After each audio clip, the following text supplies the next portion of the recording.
Chief justice of India असं कसं म्हणू शकतात की जे लोक सिस्टमला क्रिटिसाइज करतायत किंवा सिस्टम विरोधात बोलतायत ते बेरोजगार असतात, आळशी असतात आणि ते कॉक्रोचेस आणि पॅरासाइट सारखे असतात.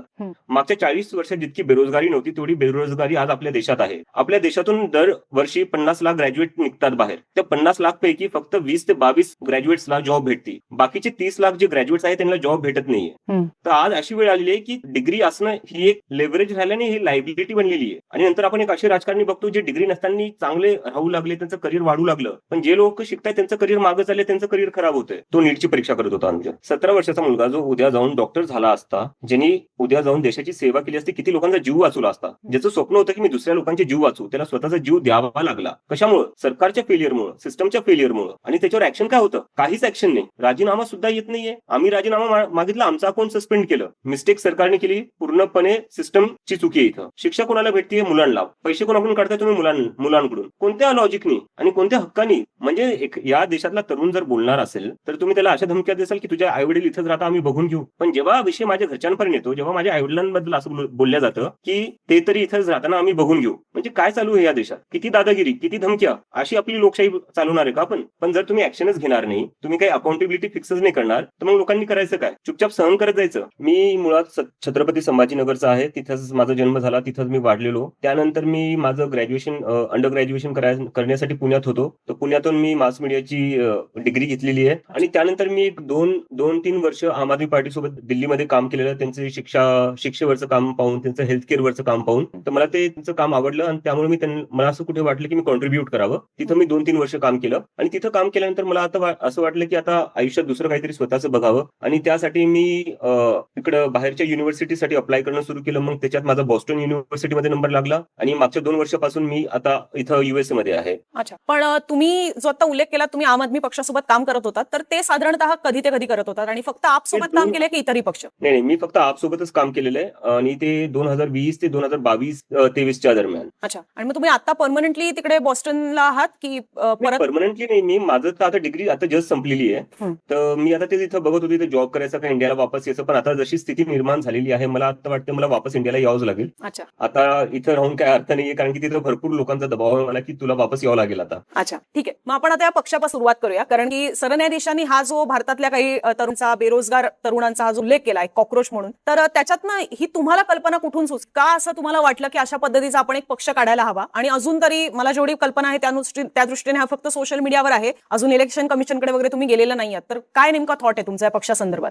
अनुजा, मला असं म्हणायचं की हा कॉक्रोच हा शब्द काय आमच्या डोक्यात आलेला नव्हता किंवा आम्ही स्वतःहून काढलेला नव्हता. हा इंडियाच्या चीफ जस्टिसनी वापरलेला शब्द आहे भारतातल्या युवकांसाठी. आता माझा प्रश्न असा आहे की इंडियाचे जे चीफ जस्टिस आहे त्यांचं काम आहे की संविधानाची रक्षा करणं, त्याच्या जे काही आपल्याला अधिकार दिलेले त्यांची रक्षा करणं. आणि त्याच्यातच एक अधिकार आहे बोलण्याचा अधिकार, म्हणजे फ्रीडम ऑफ एक्सप्रेशन. तो प्रत्येकाला सारखा लागू होतो. तर फ्रीडम ऑफ एक्सप्रेशनची रक्षा करण्याच्या जागी चीफ जस्टिस ऑफ इंडिया असं कसं म्हणू शकतात की जे लोक सिस्टमला क्रिटिसाइज करतायत किंवा सिस्टम विरोधात बोलतायत ते बेरोजगार असतात, आळशी असतात आणि ते कॉक्रोचेस आणि पॅरासाइट सारखे असतात.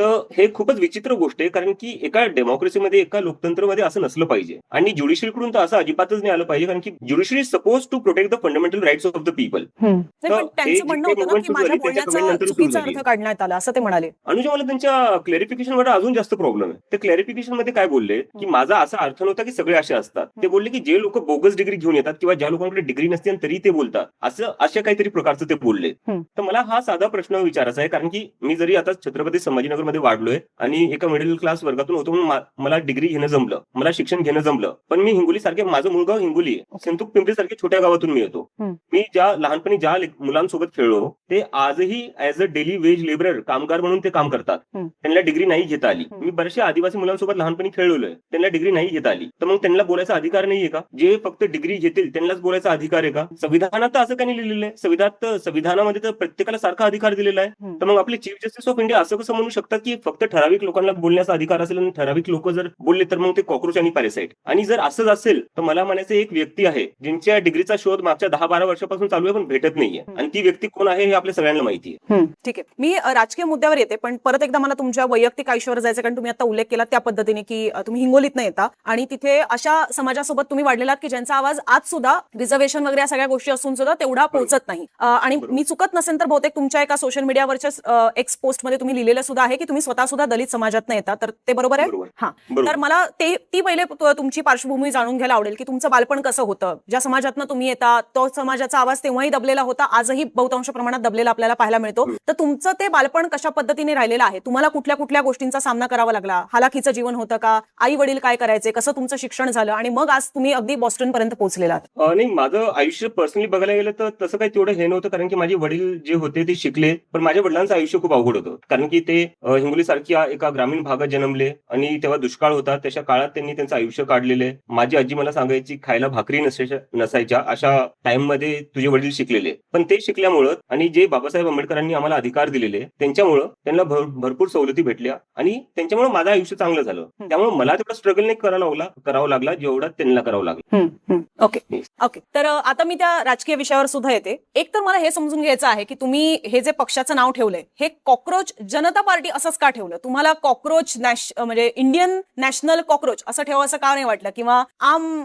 कॉक्रोच पार्टी असं ठेवावं का नाही वाटलं? ते भाजपची जी पक्षाची ओळख आहे, भारतीय जनता पक्ष किंवा भारतीय जनता पार्टी, त्याच धर्तीवर तुमचं कॉक्रोच जनता पार्टी काय? कारण की जर इंडियन नॅशनल काँग्रेस सत्तेत असली असती तर ह्या पक्षाचं नाव नॅशनल काँग्रेस पार्टी असलं, नॅशनल कॉक्रोच पार्टी असलं असतं. आम आदमी पार्टी जर सत्तेत असली असती तर या पक्षाचं नाव आम कॉक्रोच पार्टी असली असती. या पक्षाचं नाव कॉक्रोच जनता पार्टी आहे. याचं कारण हे आहे की एक पार्टी आहे जी रिटायर्ड झाल्यानंतर सुप्रीम कोर्टच्या जजला राज्यसभेवर पाठवती किंवा त्यांना वेगळ्या वेगळ्या पोझिशन्स देती ऍज अ रिवॉर्ड. तर ते जे काही प्रो को होऊ लागलं, त्या जे दोन पार्टीज मध्ये होते, जे दोन इन्स्टिट्यूशन मध्ये होते, ते त्यांच्यासाठी येते. जेव्हा बाकी पार्टी बनतील आम्ही त्यांच्यावरही असंच बोलू. ओके. पण मग आता तुम्ही काही उदाहरणं जी दिलेली आहेत, म्हणजे तुम्ही नाव न घेता एक प्रकारे आपल्या माजी सरन्यायाधीशांसंदर्भात बोललेला आहात की जे राज्यसभेवर गेले 2019च्या वेळेला, तर ह्या गोष्टी तर तशा जुन्या आहेत. तुम्हाला आत्ताच ह्या सगळ्या गोष्टी कराव्याशा का वाटतात? तुम्ही आधीपासूनच या सगळ्या गोष्टींमध्ये उडी घेण्याचा प्रयत्न का नाही केला? तेव्हा मी खूप लहान असलो ऍक्च्युली. मी म्हणजे शाळेत असेल मी तेव्हा आता किती वर्षाचे आहात? मी आता 29-30 वर्षाचा झालोय आणि मला राजकारण म्हणजे आता तुम्ही जेव्हा बोलता तेव्हा मी काय 23-24 वर्षाचा असेल मी. अच्छा. तर मी तेव्हा शिकत होतो, मलाही म्हणजे जग समजायला वेळ लागला असताना. तर मला जेव्हापासून समजू लागले तेव्हापासून मी बोलू लागलोय. ओके. मला हे पण समजून घ्यायचं आहे की हा पक्ष आता फक्त सोशल मीडियाच्या कॅम्पेन पुरता तुम्ही ठेवणार आहात की हा खरोखर उद्या जाऊन आम्हाला राजकीय पक्ष म्हणून पाहायला मिळेल? कारण त्याची एक प्रक्रिया असते की तुम्हाला केंद्रीय निवडणूक आयोगाकडे जाऊन तो पक्ष नोंदणीकृत करावा लागतो. मग तुमच्या निवडणुकांच्या कामगिरीवर तुमचा प्रादेशिक पक्ष, राष्ट्रीय पक्ष या सगळ्या गोष्टी ठरतात. तर हे सगळं सोशल मीडियामध्ये आता क्रेज सुरू आहे म्हणून तेवढ्या पुरताच मर्यादित राहणार आहे? मग त्या तुमच्या विचारसरणीच्या दृष्टीने तुम्ही त्याच्यावर पोस्ट टाकत राहणार आहात की तुम्ही खरोखर राजकारणात उडी घेणार आहात? म्हणजे मला असं याच्यात हे विचारायचं की आपण राजकारण नेहमी 5 वर्षातून एकदा होणाऱ्या निवडणुकीपुरतच का बघतो आपण? तेवढंच राजकारण तेवढ्या पुरतच राहिलेलं आहे का? त्याच्या व्यतिरिक्त काही राजकारण राहिलंच नाहीये का?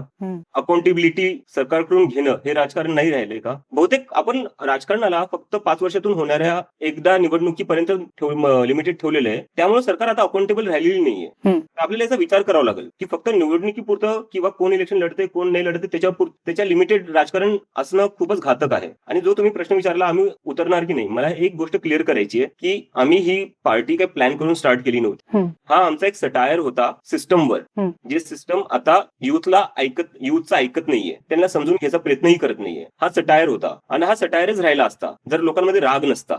पण हा लोकांचा राग आहे, त्याच्यामुळे आता ही मुव्हमेंट बनली आहे. आणि मला तुम्हाला हे विचारायचं, जर तुम्हाला वाटतं हे फक्त सोशल मीडिया पुरतच लिमिटेड आहे किंवा राहील, तुम्ही आज माझा इंटरव्ह्यू का घेताय? कारण त्याला प्रतिसाद कसा मिळतोय? मिलियन्स फॉलोअर्स तुमचे अवघ्या 2-3 दिवसात झालेत. एक्झॅक्टली. तर हा देशाचा मूड बदलतोय. आपण हे लक्षात घेतलं पाहिजे की मागच्या 2-3 वर्षापासून भारताचा जो युवक आहे तो वैतागलेला आहे. मागच्या 40 वर्षात जितकी बेरोजगारी नव्हती तेवढी बेरोजगारी आज आपल्या देशात आहे. आपल्या देशातून दरवर्षी 50 लाख ग्रॅज्युएट निघतात बाहेर युनिव्हर्सिटीज कॉलेजेस मधून. त्या 50 लाख पैकी फक्त 20 ते 22 ग्रॅज्युएट्सला जॉब भेटते. बाकीचे 30 लाख जे ग्रॅज्युएट्स आहेत त्यांना जॉब भेटत नाहीये. तर आज अशी वेळ आलेली आहे की डिग्री असणं ही एक लेव्हरेज राहिल्याने ही लायबिलिटी बनलेली आहे. You cannot have a job despite having a degree. आणि नंतर आपण एक असे राजकारणी बघतो जे डिग्री नसताना चांगले राहू लागले, त्यांचं करिअर वाढू लागलं. पण जे लोक शिकतायत त्यांचं करिअर मागे चालले, त्यांचं करिअर खराब होतंय. तर हे आपल्या देशात काय चालू आहे सध्या याचा विचार केला पाहिजे. तुम्ही ज्या फॉलोअर्सचा उल्लेख केलात किंवा तुम्हाला मिळणारा जो प्रतिसाद आहे त्याचा उल्लेख केला, तर त्याचा एक डेटा सुद्धा आहे. त्याच अनुषंगाने माझे 2 प्रश्न आहेत, पण पहिले मी तो डेटा सांग. भारतीय जनता पक्षाचे इंस्टाग्रामवर जर आपण पाहिलं, जिकडे सगळ्यात जास्त तरुणाई असते, 18,000 त्यांच्या पोस्ट आहेत. त्यांचे फॉलोअर्स फॉलोअर्स हे 8.8 मिलियन्स इतके आहेत आणि ते स्वतः 4च लोकांना फॉलो करतात. त्याच्यामध्ये स्वाभाविकपणे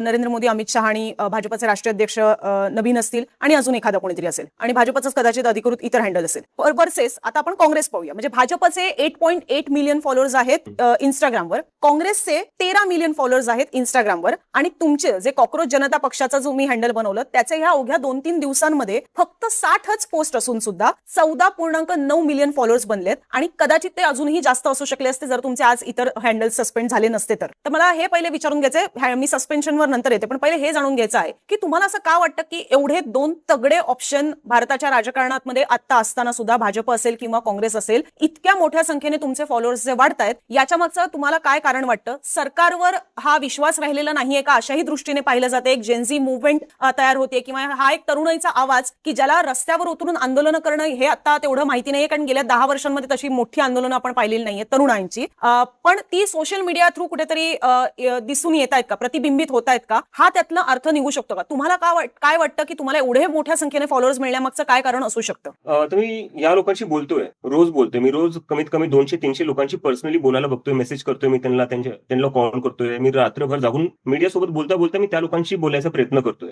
तर ते लोक मला एकच गोष्ट म्हणतायत की आम्ही होप सोडून दिल्या होत्या, आम्हाला वाटत नव्हतं या देशात काही होऊ शकतं, पण जेव्हा तुम्ही हे प्लॅटफॉर्म सुरू केला, भलेही मजाकमध्ये जरी सुरू केला असेल, पण आम्हाला असं वाटलं आमच्यासाठी कोणीतरी बोलतंय. जेव्हा आम्हाला कॉक्रोच म्हणण्यात आलं, जेव्हा आम्हाला पॅरासाइट म्हणण्यात आलं, तेव्हा बाकी कोणता पक्ष जरी काही बोला नसेल तरी आम्हाला एक दिसलं कोणती तरी नवीन पार्टी आलीये, भलेही गंमत जम्मत म्हणून आलीये, पण कमीत कमी ती आमच्यासाठी उभा तरी राहिलेली आहे. आणि काय चालू आहे आपल्या देशात मागच्या 10-12 वर्षापासून अनुजा आपण हे बघतोय, एक नॅरेटिव्ह बघतोय आपल्या देशात. नॅरेटिव्ह काय मागच्या 10-12 वर्षात कसल्या टाईपचं पॉलिटिक्स चालू आहे? हिंदू मुसलमानाचं पॉलिटिक्स चालू आहे, गाय गोबरचं पॉलिटिक्स चालू आहे. आपल्या सगळ्या गोष्टी तिथंच येऊन फिरतायत. तर आपल्या सरकारचे जे फोकस आहे तो सगळा तिथंच आहे. मी मागच्या 2 वर्षापासून इथं अमेरिकेत राहतोय.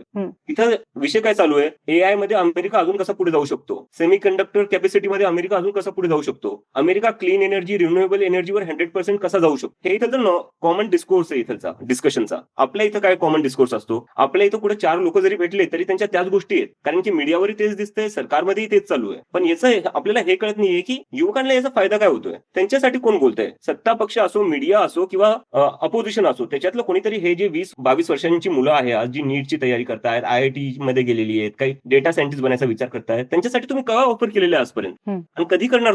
तुम्ही काहीच ऑफर केले नाही. You have failed to address their needs आणि त्यामुळेच ते इतक्या लवकर आमच्याकडे आले, नाही तर ते त्यांच्याकडे गेले असते. नाही, पण ह्याच्यात हाही एक मला मुद्दा दिसतो. तुम्ही जसं म्हणताय की लोक वैतागलेली असतील, त्याच्यामध्ये हा एक मुद्दा आहे की लोक जर वैतागलेली असतील तर लोक किमान विरोधी पक्ष जे आहेत त्यांच्याकडे सुद्धा वळायला हवी होती. म्हणजे आता मला ज्या पद्धतीने दिसतंय की काँग्रेसच्या पेक्षा सुद्धा जास्त तुमचे फॉलोअर्स झालेले आहेत अवघ्या 2 दिवसात. काँग्रेस हा भारतातला सगळ्यात जुना राजकीय पक्ष आहे. मग हा जसा सरकारवरचा एक अविश्वास दिसून येतोय असं तुमचं म्हणणं आहे, किंवा सरकारवर जेवढी वैतागलेली आहेत लोक असं तुम्हाला जसं वाटतंय, त्याच पद्धतीने विरोधी पक्ष जो एक्झिस्टिंग आता भारतामध्ये आहे त्यांच्यावर पण भरोसा तेवढा राहिलेला नाहीये का, किंवा त्यांच्याकडनं ते तेवढे आशावादी राहिलेले नाहीयेत का? म्हणून जसं तामिळनाडूमध्ये एका नव्या पर्यायाकडे लोक जेवढी वळली त्याच पद्धतीने ती तुमच्या दृष्टीने किंवा तुमच्या रूपात एक नव्या पर्यायाच्या शोधात होते, असं आहे का? हो, नक्की. कारण की आता असं झालेलं आहे की मला तुम्ही सांगा, तुम्ही जर्नलिस्ट आहे, तुम्ही माझ्यापेक्षा पॉलिटिक्स फॉलो करता, तुम्ही माझ्यापेक्षा पॉलिटिशियन्सला फॉलो करत असाल, काय चालू आहे काय नाही. मला तुम्ही सांगा असं कधी झालेलं आहे मागच्या 2-3 वर्षात कोणताही पक्ष असो अपोजिशन मधला, त्यांनी सरकारची अकाउंटेबिलिटी कधी फिक्स केली आहे? जेव्हा युवकांचे काही मुद्दे असलेले, बेरोजगारी 40 वर्षात सगळ्यात जास्त आहे आपल्या देशात, काय केले अपोजिशननी? पण त्यावर रस्त्यावर उतरले तुम्ही, युवकांसाठी बोलले तुम्ही? नाही बोलले ना. तर मग काय हे युवक तुमच्याकडे येतील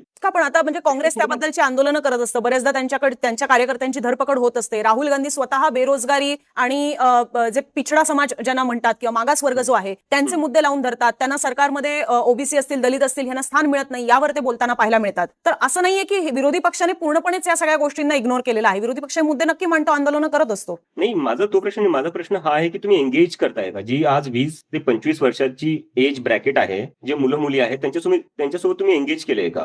कुठे कमी पडतो विरोधी पक्ष असं तुम्हाला वाटतं की ज्याच्यामुळे विरोधी पक्ष असून सुद्धा लोक त्यांच्याकडे न जाता तुमच्याकडे येतात? मला असं वाटतं त्यांचं एक तर कम्युनिकेशन गॅप आहे. जसं की मला हे खूप सगळे लोक म्हणतात, आता हे जे मी माझ्या पक्षाशी जे लोक जुडलेले आहेत, आमचा जो प्लॅटफॉर्म आहे ते जास्तीत जास्त करून 19, 20, 21, 22 अशा एज ब्रॅकेट मधले, ते मला सगळे सांगतात आम्ही प्रेस कॉन्फरन्स बघत नाही, आम्ही मीडिया न्यूज चॅनल बघणं सोडून दिलेलं आहे, कारण की तिथं काही चालू असताना प्रेस कॉन्फरन्समध्ये ते काय बोलतात त्यांचं त्यांनाच माहिती. एकंदरीत तुमचा वे ऑफ कम्युनिकेशन आउटडेटेड झालेला आहे, एक्सपायर्ड झालेला आहे. आजच्या जनरेशनला तो समजत नाहीये.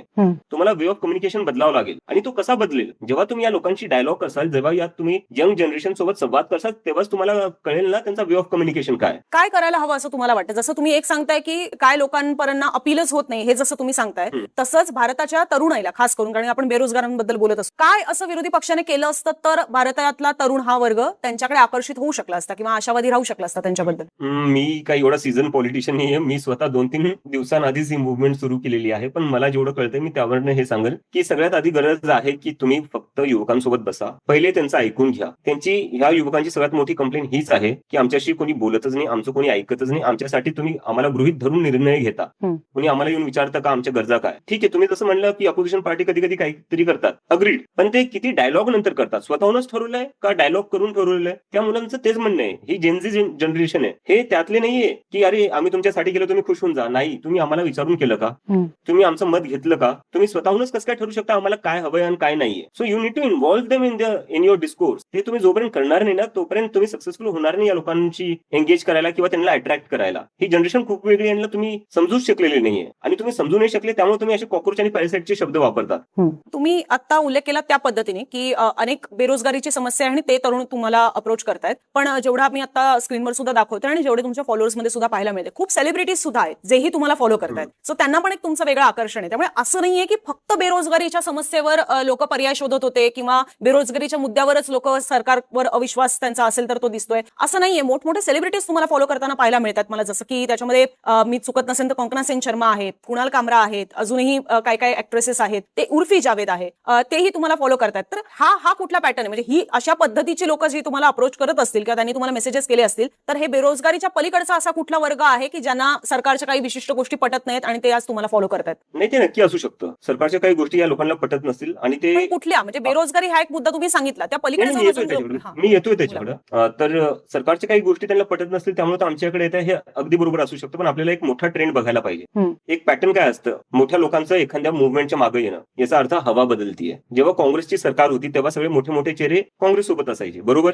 जेव्हा भारतीय जनता पार्टीचा सत्ता बनली, जेव्हा ते केंद्रात आले, आपण बघतो बरेचसे सेलिब्रिटीज भारतीय जनता पार्टी सोबत दिसायचे, पंतप्रधानांसोबत पण दिसायचे. आणि आता मोठे मोठे चेहरे काँग्रेस जनता पार्टीकडे काय येतात? कारण की त्यांना दिसतंय मूड बदलतोय देशाचा. तर आपल्या देशात म्हणजे नाहीतरी कॉमन टेंडन्सी जी मला अजिबात आवडत नाही, ते आपण म्हणतो ना चढते सूरज को सलाम, ते तसं असतं. तर जिथं जिथं पॉप्युलरिटी थोडी जास्त वाढली, लोक सहसा तिकडे जातात विचार न करता. माझं असं म्हणणं आहे, जरी तुम्ही आमच्याकडे येताय, तुमची क्रिटिकल थिंकिंग थोडी ठेवा. आपल्या देशाला खूप गरज आहे क्रिटिकल थिंकिंगची. आपला देश कधी कधी खूपच जास्त भावनेत वाहून जातो. भावनेत वाहून नाही गेलं पाहिजे. आपण थोडा विचार करून गोष्टी केल्या पाहिजे. आपण कोणाला समर्थनही जरी देतोय तरी थोडा विचार करून दिला पाहिजे. आणि ते आमच्यावरही तेवढंच लागू होतं. मी बाकी लोकांसाठीच नाही बोलते, आम्हाला तुम्ही सपोर्ट करणार असाल, फॉलो करणार असाल, तर थोडा विचार करून करा. विचार करून नाही केलं तर मग असंच होतं, एखादी सरकार बनून जाते, मग ती तुम्हाला उत्तर देत नाही, ती गृहीत धरती. ते होऊ देऊ नका, आमच्यासोबतही होऊ देऊ नका. नाही, मी परत म्हणून तो प्रश्न विचारते की बेरोजगारी हा एक मुद्दा झाला, पण जेव्हा वेल सेटल्ड लोक, नोकरदार वर्ग आणि खास करून सेलिब्रिटीज लोक की ज्यांना कशाची कमतरता नाही असं आपल्याला साधारणतः भासतं, तर ठीक आहे तुम्ही कोणाचं नाव घेऊ नका, पण बेरोजगारीच्या पलीकडे जाऊन तुम्हाला मेसेजेसमध्ये आणखी कुठल्या अशा गोष्टी, समस्या जाणवतात की ज्याच्यामुळे लोक वैतागलेली आहेत? आता हे जसं मला बरेचसे मुलं बोलत होते, त्याच्यातलं माझ्याकडे एक केस आली. मला एकाने सांगितले की 17 वर्षाच्या मुलांनी आत्महत्या केली. तो नीटची परीक्षा करत होता. 17 वर्षाचा मुलगा जो उद्या जाऊन डॉक्टर झाला असता, ज्यांनी उद्या जाऊन देशाची सेवा केली असती, किती लोकांचा जीव वाचवला असता. ज्याचं स्वप्न होतं की मी दुसऱ्या लोकांचे जीव वाचू, त्याला स्वतःचा जीव द्यावा लागला. कशामुळे? सरकारच्या फेलियरमुळे, सिस्टमच्या फेलियरमुळे. आणि त्याच्यावर ऍक्शन काय होतं? काहीच ऍक्शन नाही. राजीनामा सुद्धा येत नाहीये. आम्ही राजीनामा मागितला, आमचं अकाउंट सस्पेंड केलं. हे आपल्या देशात कुठे गेली अकाउंटेबिलिटी? काय सिस्टम चालू आहे आपल्या देशात? युरोपमध्ये एक देश आहे पोर्तुगाल, तिथे एक भारतीय टुरिस्टची मृत्यू झाली होती. एका टुरिस्टची मृत्यू झाली, त्यामुळे तिथल्या मिनिस्टरनी रिझाईन केलं. टुरिस्टच्या मृत्यूवर, त्यांच्या देशाचा नागरिकही नव्हता तो. आपल्या देशात आपल्या देशाची मुलं आत्महत्या करतायत सरकारच्या फेलियरमुळे, आणि साधा राजीनामाही होत नाही. आणि जे राजीनामे मागतायत तुम्ही त्यांचे अकाउंट सस्पेंड करतायत. ही लोकशाही ठेवली आहे का तुम्ही? आणि दुसरी गोष्ट, अजून एक सीबीएसईचा मुद्दा आहे. मला सीबीएसईच्या एका मुलाचा मेसेज आला की दादा आमच्यासोबत खूपच वाईट होते, तू आमच्यासाठी बोल. म्हणलं काय मुद्दा आहे मला सांग तू थोडं समजून. तो म्हणे की मी परीक्षा दिली सीबीएसईची, त्यांनी मला मार्क दिले, पण असं कळलंय आता की त्यांनी खूपच घाई गडबडीत पेपर चेक केले आणि बऱ्याचशा लोकांना चुकीचे मार्क आलेत. त्यामुळे ते पेपर परत रिचेक करतील आणि परत आम्हाला बरोबर मार्क देतील. तर मी म्हणलं मग ठीक आहे ना, इफ दे आर ओके आणि ते जर तुम्हाला रिचेक करून बरोबर मार्क देणार असतील तर प्रॉब्लेम काय? तर म्हणजे त्याच्यात ही प्रॉब्लेम आहे की ते आमच्याकडून पैसे घेत आहेत. मग मला असा प्रश्न पडतो, चुकी कोणाची इथं? सरकारची आहे. मिस्टेक सरकारने केली, पूर्णपणे सिस्टमची चुकी आहे इथं. शिक्षा कोणाला भेटते? मुलांना. पैसे कोणाकडून काढताय तुम्ही? मुलांकडून. कोणत्या लॉजिकनी आणि कोणत्या हक्कानी? अरे तुमची चुकी आहे, तुम्ही मुलांकडून कसं काय पैसा काढताय? उलट तुम्ही म्हणलं पाहिजे आम्ही चुकी केलेली आहे, आम्ही सगळ्यांचे फ्रीमध्ये पेपर रिचेक करू, पण तुम्हाला अजून पैसे उकळायचे. हा तर सरळ भ्रष्टाचार झाला ना मग. आणि तुम्हाला माहितीये की मुलांची मजबुरी असेल, काही करून पेपर रिचेक केलाच पाहिजे, काही करून ते पैसे देतीलच. तर तुम्ही त्या मजबुरीचा फायदा घेऊन तुम्ही मुलांकडून पैसे काढू लागले, स्टुडंट्सकडून पैसे काढू लागले. म्हणजे मी असं तरी सिस्टम पाहिलं नाहीये, कारण की मी इथं 2 वर्ष राहतोय अमेरिकेत. इथं अशा गोष्टी होत नाही आणि इथं येऊन माझे डोळे उघडलेत की आपल्या देशात काय कारभार चालू आहे. आपण अलीकडेच म्हणजे आपल्या भारता शेजारचे काही देश आहेत, बांगलादेश, नेपाळ, श्रीलंका, या सगळ्या ठिकाणी जन आक्रोश पाहिला तिथले जे सत्ताधारी होते त्यांच्या विरोधात. आणि मधल्या काळामध्ये ज्या पद्धतीने हे नीट परीक्षेचं झालेलं आहे, त्याही वेळेला केजरीवाल यांनी म्हटलेलं होतं की देशाच्या युवकांनी आता रस्त्यावर उतरलं पाहिजे. तुमच्याही बोलण्यातनं त्या पद्धतीचं जाणवतंय की खूप लोकांमध्ये या सगळ्या गोष्टींचा संताप आहे. तुम्हाला असं वाटतंय की अशा पद्धतीच्या काही गोष्टी जे विरोधक अंदाज बांधतायत त्या पद्धतीने उद्या हा तरुण इतका वैतागलेला आणि संतापलेला आहे की उद्या जाऊन खरोखर रस्त्यावर उतरेल आणि त्या देशांसारखीच आपली परिस्थिती होईल असं विरोधकांच्या बोलण्यातनं जाणवतंय? तुम्हाला खरोखर जाणवतंय की हे सगळं सोशल मीडियावरच रिॲक्शन देण्यापुरता भारताचा तरुण मर्यादित राहील की तो उद्या जाऊन खरंच रस्त्यावर उतरेल? मला याच्या आधी एक गोष्ट क्लिअर करायची. हे ना म्हणजे बरेचसे जर्नलिस्ट आहे, मी तुमच्यासाठी नाही म्हणत आहे, हे मी जे हिंदी जर्नलिस्ट आहे त्यांच्यासाठी बोलतोय. ते माझ्या तोंडातून ही गोष्ट काढून घ्यायला बघतायत की आम्ही नेपाळ सारखं काहीतरी करू, पण मी त्या गोष्टीवर जाणार नाही. मला त्यांना सांगायचं, मला एक गोष्ट क्लिअर करायची आहे. भारताचा जो तरुण वर्ग आहे, भारताचा जो जेनझी आहे, त्यांना तुम्ही नेपाळ, बांगलादेश आणि श्रीलंकामध्ये जे झालं त्याच्याशी कम्पेअर करू नका. आपला जेनझी खूप समजदार आहे. मी ज्या ह्या जेनझी मुलींसोबत बोलतोय ना, हे IIT ची तयारी करतायत, नीटची तयारी करतायत. कोणी म्हणते मला डेटा सायंटिस्ट बनायचं, कोणी म्हणते मला रिसर्च मध्ये जायचंय. तर बघायला गेलं ना, हे मुलं मुली जी आजची कॅबिनेट मिनिस्ट्री आहे त्यांच्यापेक्षा जास्त शिकलेली आहे. आपल्या राजकारणात जेवढी लोक आहेत ना आज मोठ्या मोठ्या पदांवर बसलेली, त्यांच्यापेक्षा जास्त शिकलेली आहे. हे दंगे करणारी लोक नाहीयेत, हे संविधान समजतात, हे यांचे अधिकार समजतात आणि यांना माहिती, यांना किंमत आहे त्यांची. त्यामुळेच ते म्हणतायत की आम्ही जे काही करू ते आम्ही संविधानाच्या हद्दीत राहून करू आणि आम्ही शांतपणे करू, पण आम्ही आमचे आवाज उठवू आणि आम्ही आमचे मुद्दे मांडू. तर यांना असं बदनाम, दुसऱ्या देशांमध्ये काय झालं त्याच्यावरनं बदनाम करणं मला नाही वाटत बरोबर आहे. आणि जर आपण कम्पेअर करू तर आपण त्यांना बदनाम करतोय. आपण थोडं तरी आपल्या देशाच्या तरुणाला क्रेडिट दिलं पाहिजे की ते आहेत समजदार, ते भरपूर शिकलेले आहेत आणि ते जे देश चालवत आहेत त्यांच्यापेक्षा जास्त शिकलेले आहेत. ही गोष्ट विसरायला नकोय. आणि देशात दंगे कोण करते मागच्या 10-12 वर्षात हेही माहिती. तरुण नाही करत आहे, हा जेनझी दंगे नाही करत आहे देशात धर्माच्या. महाराष्ट्रात ज्या वेळेला राज ठाकरेंनी आंदोलन उभं केलेलं होतं त्यावेळेला मोठ्या प्रमाणात तरुण हे रस्त्यावर उतरत होते. अण्णा हजारेंचं तिकडे दिल्लीमध्ये ज्या वेळेला उपोषण सुरू होतं, केजरीवालांनी पूर्ण मुवमेंट तयार केलेली होती, त्यावेळेला तरुण रस्त्यावर उतरलेले होते. आपल्याकडे हिंदू मुस्लिम या वादावर सुद्धा तरुण रस्त्यावर उतरतात, एकमेकांना चिथावणी या दोन्ही बाजूनी दिल्या जात असतात. सो असं नाहीये की भारतातला तरुण हा रस्त्यावर उतरून म्हणजे आक्रोश व्यक्त करणाऱ्यातला नाहीये. भारतात सुद्धा या सगळ्या अनेकदा घटना घडलेल्या आहेत. नाही, पण आपण त्याच्यातल्या मग आपण दुसऱ्या पण घटना बघितल्या पाहिजे. आपला फ्रीडम स्ट्रगल आपण पाहिला पाहिजे. त्याच्यात भारतातला तरुण रस्त्यावर उतरला होता आणि जगातला एकमेव देश आपला असा असेल ज्यांनी अहिंसेने आपलं फ्रीडम घेतलेलं आहे. बाकी ज्या लोकांनी अग्रेसिव्ह होऊन फ्रीडम घेतले ते आज लोकशाही राहिलेले नाहीये. आपला एक मात्र देश तसा आहे. नंतर आपण घेऊ इमर्जन्सी 1980 चा काळ, तेव्हा हीच भारतीय जनता पार्टी रस्त्यावर जनसंघ म्हणून उतरलेली होती. मग यांना पण आपण म्हणायचं त्यांना, तेव्हा यांना जर लोक म्हणले असते की नाही तुम्ही रस्त्यावर उतरसाल तर तुम्ही काय जाळपोळ करसाल, तुम्ही देश पेटवसाल, तर मग इमर्जन्सी संपली असती का आपल्या देशात? अरे जेव्हा काही चुकीचं होते तेव्हा लोकांना उतरावं लागेल त्यांच्या हक्कासाठी. आणि संविधानात लिहिलेलं हे कधीपासून देशात आंदोलन करणं हे म्हणजे मोठा क्राईम झालेला आहे. मला कळत नाहीये हे का असं होतंय.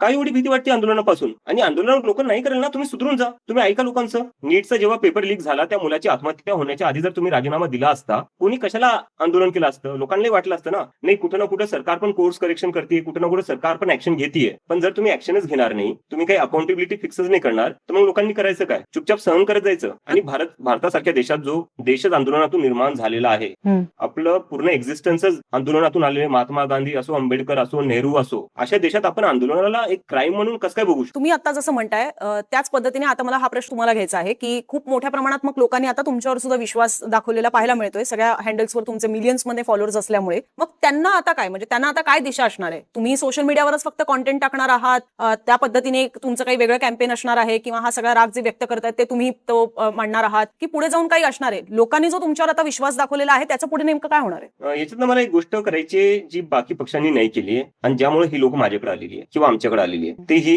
की यांचं ऐकून नाही घेतले, यांचे सल्ले नाही घेतले, यांच्या काय समस्या आहे, यांच्या काय होप्स आहे, काय अपेक्षा आहे, हे कोणी ऐकून नाही घेतले. तो कुठलाही निर्णय घेण्याआधी किंवा ह्या आंदोलनाला पुढे कुठे नेता येईल हा विचार करण्याआधी माझं हे कर्तव्य आहे की मी या लोकांना आधी बोलू, यांच्याशी बोलू, यांना समजून घेऊ, यांच्या काय अपेक्षा आहे, यांच्या काय समस्या आहे. जोपर्यंत मी ते समजून नाही घेणार तोपर्यंत पण मी तीच चुकी करेल जी बाकी पक्षांनी केलेली आहे आणि ह्या लोकांना नको येते. तर आधी यांना मी समजून घेईल. त्यासाठी आम्ही आता प्लॅन्स करतोय, आम्ही कॅम्पेन लॉन्च करणार आहे जिथे आम्ही सगळ्यांचे सजेशन्स बोलवणार आहे, सगळ्यांचे इनपुट्स घेणार आहे आहेत की तुमचे ठराविक 5 मुद्दे काय असतील, तुमचे ठराविक 5 अपेक्षा काय असतील आणि कोणत्या कोणत्या गोष्टी आहेत ज्याला तुम्ही वैतागलेले आहेत. तर हे जोपर्यंत आम्ही समजून नाही घेणार तोपर्यंत आम्ही पुढचा काही निर्णय नाही घेणार. कारण की आपल्याला हे समजून घ्यावं लागेल, जेव्हा जेव्हा या देशात आंदोलन होतं किंवा जगात कुठेही आंदोलन होतं, एस्टॅब्लिशमेंट असती ती नेहमी वाट बघत असती की हे लोक कधी चुकी करतील. म्हणजे आम्ही सरळ म्हणू शकतो, आम्ही आधी सांगितलं होतं या लोकांचं काही होऊ नाही शकत. They wait for you to fail. तर आम्हाला घाई गडबड करून त्या लोकांना चान्स नाही द्यायचा आहे टू प्रूव्ह देम राईट, की नाही आम्ही आधीच म्हणलं होतं की ही कॉक्रोच जनता पार्टी फेल होऊन जाईल. आम्ही जे काही करू खूप समजदारीने करू आणि खूप आम्ही शिकलेले लोक आहे सगळे. आम्ही जे काही करू सगळं अभ्यास करूनच करू, अभ्यास न करता आम्ही काहीच करणार नाहीये. आणि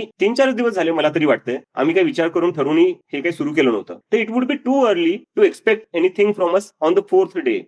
एक पार्टी आहे जी 12 वर्षापासून बसलेली आहे, त्यांनी अजून काही 12 वर्षात त्यांना काही जमलेलं नाही. तर आम्हाला कमीत कमी तुम्ही 12 दिवस द्या किंवा 12 आठवडे तरी द्या. आम्ही देऊ तुम्हाला एक स्ट्रॅटेजी देऊ, आम्ही प्लॅन देऊ, आम्ही सांगू आम्ही कोणते कोणते मुद्दे उचलू, कसे उचलू. पण but give us some time. 12 दिवसांनंतर मी नक्की तुमचा परत एकदा इंटरव्ह्यू किंवा मुलाखत करेन. पण त्यातपूर्वी मला आणखीन 2 प्रश्न आहेत शेवटाला.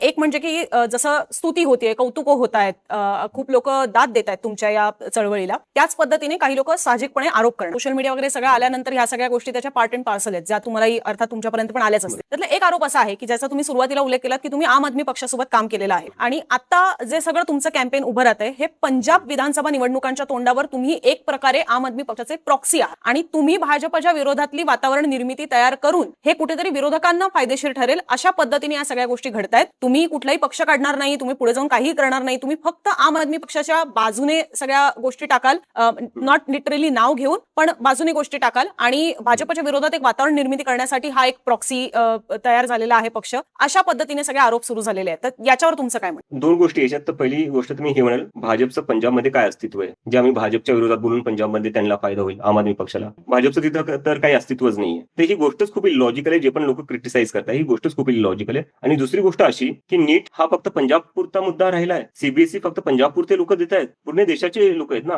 हे तुम्ही अशा गोष्टी गृहीत धरताय, तुम्ही अशा गोष्टी तुमच्या डोक्यात बनवून ठेवलेल्या आहे. त्यामुळेच तर हा युवा तुमच्याकडे येत नाहीये ना.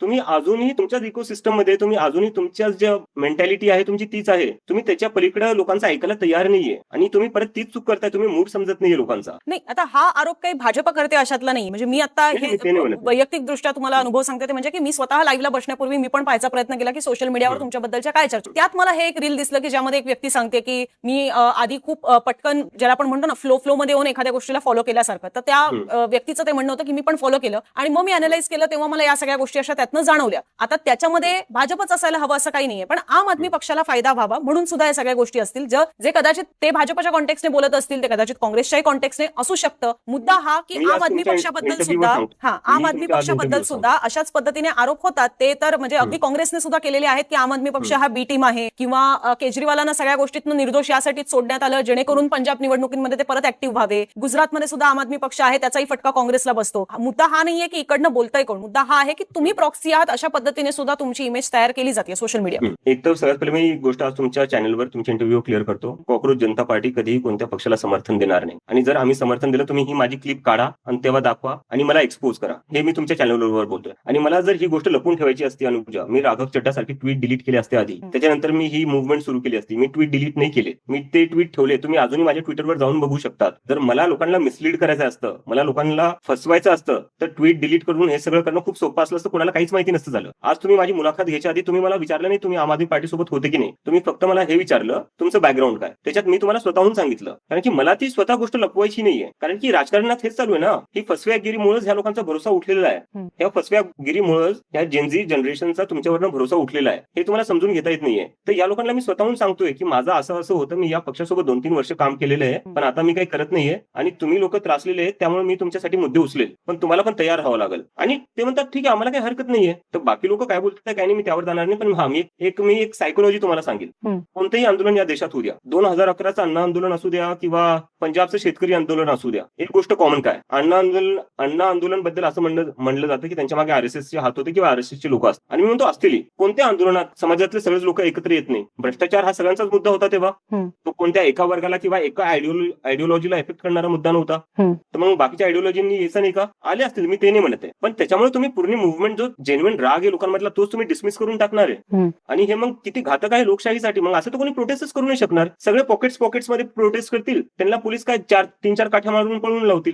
जेव्हा पंजाबचे शेतकरी दिल्लीमध्ये पूर्ण 1 वर्ष रस्त्यावर बसलेले होते तेव्हा अण्णा आंदोलनावर जसा आरोप लावला जातो तसा तसाच त्यांच्यावरही लावला गेला की ते खलिस्तानी आहेत किंवा ते असे आहे, उग्रवादी आहेत, बाहेरून समर्थन भेटते, इथून फंडिंग येते, तिथून फंडिंग येते.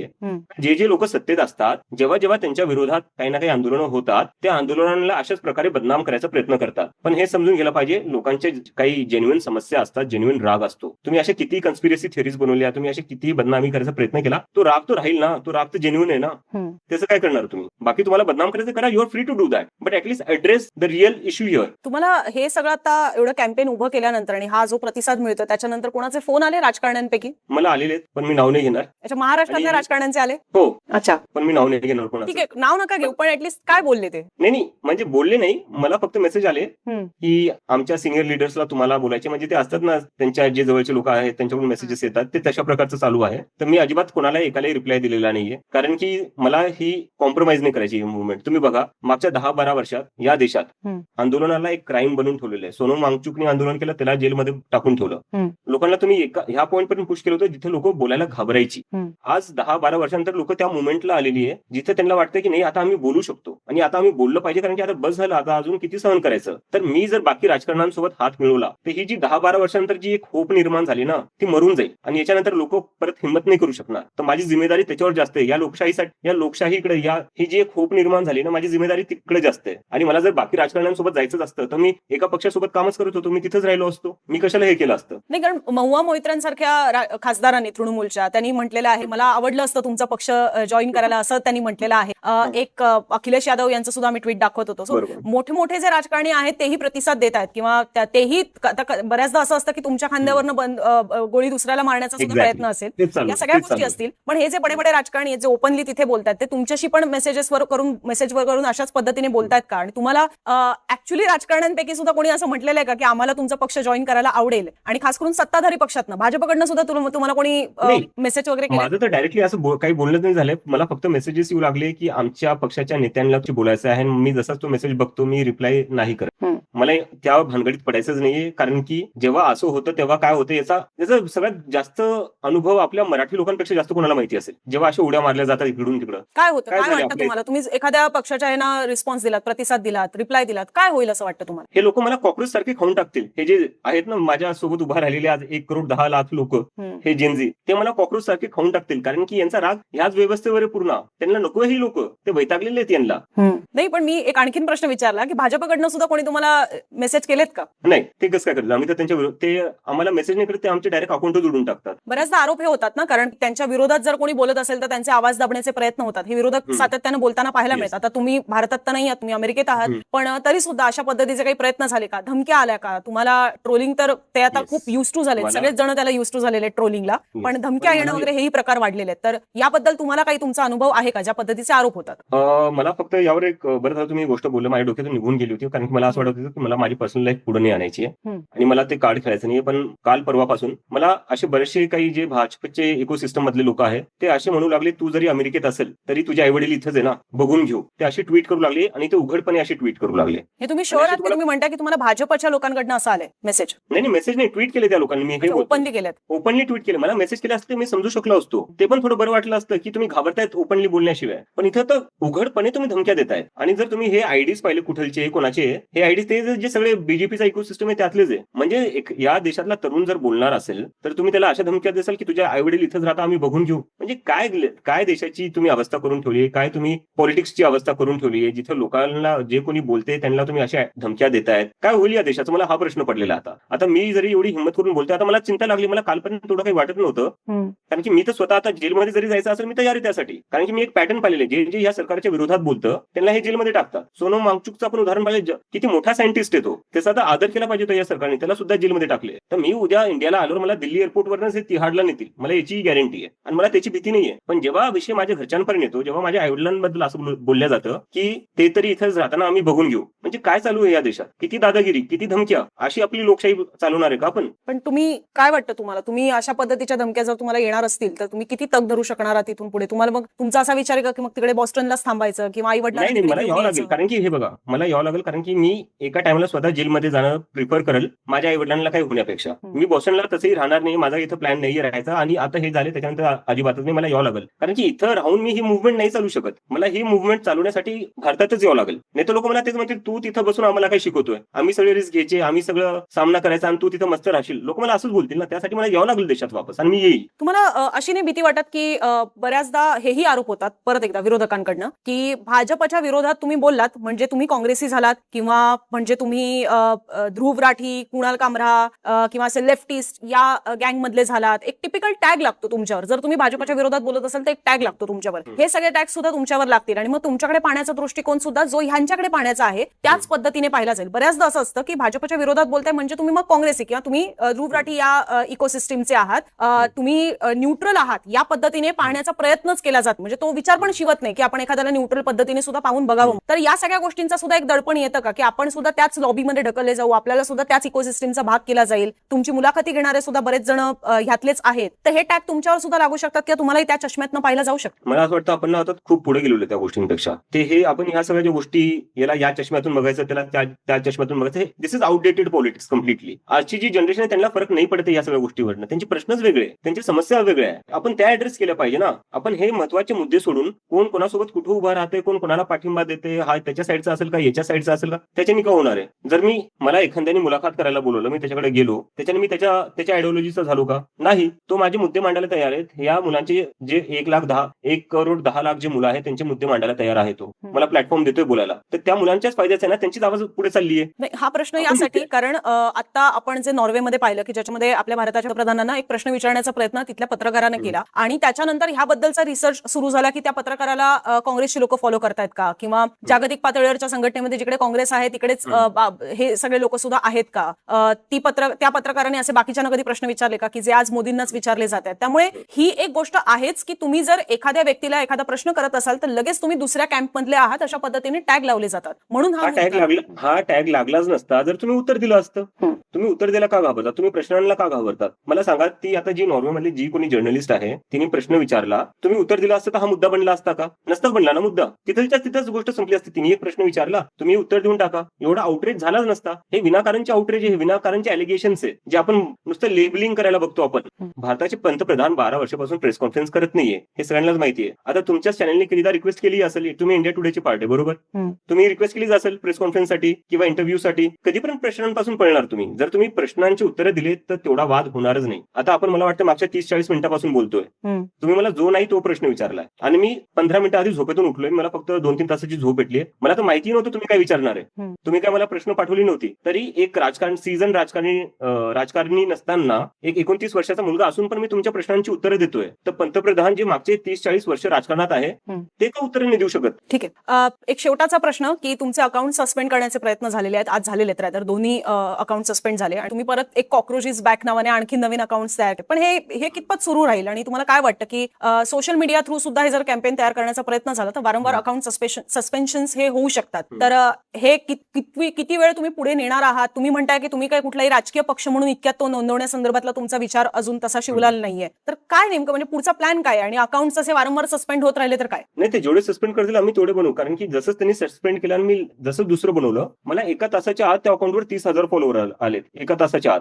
तर आता लोकही प्रतिसाद देऊ लागले की जर सरकार अकाउंट बंद करत असेल, बॅन करत असेल तर आम्ही मुद्दा म्हणून अजून फॉलो करू अकाउंटला. ते जेवढे अकाउंट बंद करतील आम्ही तेवढे अकाउंट बनवत जाऊ, पण आम्ही बोलत राहू. पण काय कारण काय त्या सस्पेन्शनचं काही आलं कळू शकतं? काहीच कारण दिलेलं नाही अजून, काहीच. आम्ही आता जाणार आहे त्याच्यात केस करणार आहे आम्ही. कारण जे हँडल्स खरं तर तुम्ही वापरताय त्या हँडल्सचे हेडक्वार्टर्स तुम्ही जिकडे आहात त्या देशात आहेत. हा, तर मी लिहिलंय त्यांना ईमेल, त्यांचा अजून मला रिस्पॉन्स नाही आलेला आहे की आमचं कोणत्या कारणामुळे असं झालेलं आहे. कारण की तुमच्या प्लॅटफॉर्मची पॉलिसी फ्रीडम ऑफ एक्सप्रेशनची आहे. मी ज्या देशाचा नागरिक आहे तिथं freedom of expression is a fundamental right. मी ज्या देशात आता शिकतोय तिथेही freedom of expression is a fundamental right. ते कशामुळे होऊ लागलं? आणि दुसरी गोष्ट जे तुम्ही विचारली की पुढे करणार काय, पक्ष बनवणार का न बनवणार ती आता पुढची गोष्ट राहिली. पण सध्या गरज काय भारताला सध्या गरज आहे अकाउंटेबिलिटीची. अपोजिशन सरकारवर दबाव बनवण्यात असमर्थ ठरलेली आहे. सरकारला तो प्रेशर फील होते आणि त्यामुळे तुम्ही बघताय काँग्रेसचं अकाउंट बंद होते, आम आदमी पार्टीचं अकाउंट बंद होते, समाजवादी पार्टीचं अकाउंट बंद होते, टीएमसीचं अकाउंट बंद होते. आमचं जे फक्त 4 दिवसाआधी बनलं होतं, कारण की आम्ही तो दबाव आणलाय. ही 1,10,00,000 मुलं जी आहेत ना इंस्टाग्रामवर, ते रोज ओरडतायत की एज्युकेशन मिनिस्टरनी राजीनामा दिला पाहिजे. तो दबाव कुठे ना कुठे निर्माण होतोय. तर आम्हाला दबाव दबाव आणायचा आहे सरकारवर की तुम्ही ऍक्शन घ्या. आणि एका लोकतंत्रामध्ये पक्षांचं फक्त इलेक्शन लढणंच काम नसतं, सरकारला चेकमध्ये ठेवणे काम असतं. आम्ही ते काम करतोय सध्या. तुमच्या कुटुंबात आहे कोणी राजकारणात? कोणीच नाही. कोणीच नाही. आणि माझे कुटुंबामधले काय करतात ते मी आता सांगणार नाही, कारण की माझी एक रिक्वेस्ट आहे मराठी मीडियाला. बरं झालं तुम्ही हे केलं. माझी रिक्वेस्ट आहे, माझ्या घरी सगळे मीडियावाले धावून चाललेत, माझे घरचे थोडे घाबरतायत, तर प्लीज तसं तुम्ही करू नका. माझ्या घरच्या नाही, माझा प्रश्न विचारण्याचा हेतू फक्त या अर्थाने होता की मला जस्ट या मुलाखतीला येण्यापूर्वी असं कळलं की तुमच्याच कुटुंबातलं कोणीतरी जिल्हा परिषदेमध्ये सदस्य आहे आणि भाजपच्या विरोधात अपक्ष म्हणून ती निवडणूक लढवलेली आहे. नाही, ओके. मला तरी नाही माहिती.